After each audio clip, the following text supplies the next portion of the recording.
ADHD ना बहुत time ले लेता है डायग्नोज होने में, जिसकी वजह से ट्रीटमेंट में भी बहुत मसला आता है।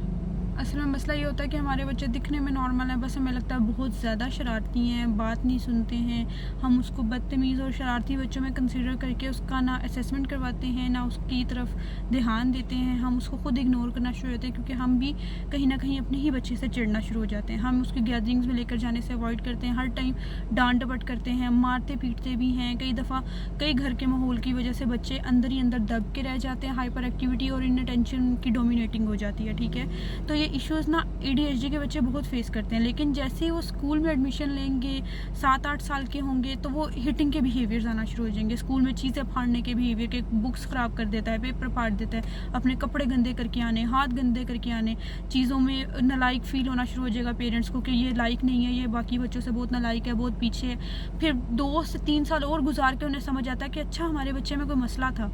क्योंकि आप अपने बच्चे को खुद इग्नोर कर रहे हैं, उसके मसलों को इग्नोर कर रहे हैं। एक नॉर्मल बच्चा जो होगा वो अपने पेरेंट्स की या कोई भी सराउंडिंग में कमांड सुन के बैठ जाएगा। कोई नॉर्मल बच्चा होगा तो उसका फोकस एक किसी चीज़ में बहुत अच्छा होगा।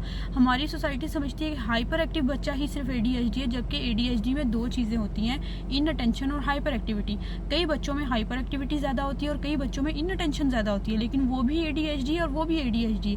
हम कई दफ़ा इनअटेंशन के इश्यूज़ को इग्नोर कर देते हैं, कई दफ़ा हाइपर एक्टिविटी के इश्यूज़ को इग्नोर कर देते हैं। तो जब चीज़ें टाइमली नहीं होती, डायग्नोज, टाइमली ट्रीटमेंट नहीं मिलता और बच्चा रिजिड हो चुका होता है, उसकी एक पर्सनैलिटी बन चुकी होती है 5 साल के बाद, तो चीज़ें हमारे लिए भी ठीक करना बड़ा मुश्किल हो जाता है। हाइपर एक्टिविटी में पेरेंट्स मोस्टली फिर बाद में उनको कोई क्लब्स या इस तरह की चीज़ ज्वाइन करवानी पड़ती है, जिमनास्टिक या कोई भी फिजिकल टाइप की चीज़।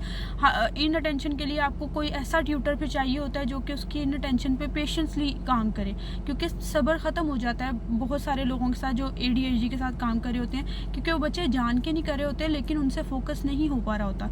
रियलिस्टिक हम गोल नहीं बनाते। हम लोग कहते हैं कि बच्चा आधे घंटे के लिए बैठे, उसका बैठना 5 मिनट के लिए, उसके बाद वो नहीं बैठ सकता। तो आप 5 मिनट से ही आपने गोल शुरू करना होता है, बल्कि उससे भी पीछे, ताकि बच्चा आपकी कमांड पे सुन के उठ रहा है। 5 मिनट से पहले ही आपने उसको उठा दिया। आहिस्ता आहिस्ता जब आप एक 10-10, 30-30 सेकंड बढ़ाएंगे तो उसे पता होगा कि मैंने कमांड सुन के उठना है। फिर आहिस्ता आहिस्ता आपने टाइम 30 मिनट्स पे लाना होता है। 5 मिनट से एकदम 30 मिनट आ ही नहीं सकता। आप लोगों के रियलिस्टिक गोल नहीं होते अपने बच्चों को लेके, आप लोगों ने कंपेरिजन मस्ट करना होता है, तो इश्यूज तो आ जाते हैं। अब मुझे बताएं कि आपके बच्चे की जो भी उम्र हो चुकी होगी, अब जब तक काम नहीं होगा बच्चा कैसे खुद को मैनेज करेगा। अगर बहुत ज़्यादा हाइपर है जो कि कंट्रोल नहीं हो पाता थ्रू थेरेपी भी, तो पहले मेडिकेशन से स्टार्ट करके उसकी थेरेपी को, उसकी हाइपर एक्टिविटी को मैनेज किया जाता है, फिर सेशंस लिए जाते हैं, क्योंकि medicine is not the treatment. वो जब तक लेगा मेडिसिन तब तक ही उसकी हाइपर एक्टिविटी मैनेज रहेगी, जैसे ही छोड़ेगा वो फिर हाइपर हो जाएगा।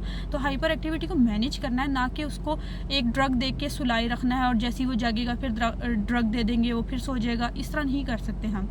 तो अब आप असेसमेंट करवाएं, सबसे पहले देखें कि उसके इश्यूज़ क्या हैं और किस नौइयत के हैं, कहाँ पे वो स्टैंड करता है अपनी बाकी सब डोमेन्स में, किस चीज़ में ज़्यादा प्रॉब्लम है, और फिर उसका ट्रीटमेंट स्टार्ट करवाएं एज सून एज पॉसिबल।